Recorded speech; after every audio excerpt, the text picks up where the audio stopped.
So when it's time to resume fully, there's a couple things. The first thing is that we no longer have a death cross signal. That means that it's the other way around, which is a golden cross.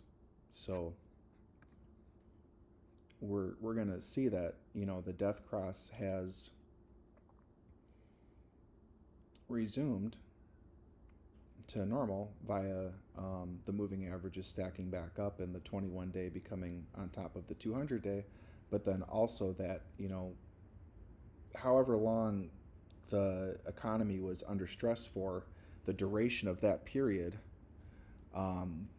we've made it out the end of the tunnel from that. And what that means is that we're in a normal environment. There's no caution signs in the interest rate period. The long-term assets are treasury long-term bills and risk-free rate and all that is paying more than the short-term rate. So that's what we want to see, is that a 30-year, the longer we have to tie up our money, the more compensation we get.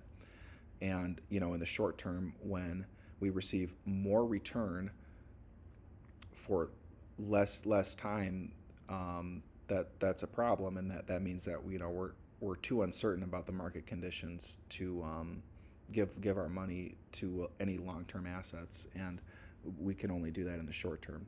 And when there's prolonged periods of that becomes very cautionary. And when a death cross signals happens after that, at least in 2008, 2019, it was a recession. And every single recession prior to that, going back to the Great Depression and the late 1800s, has also shown that. So that's as far back as you can measure the market, what has happened every single time.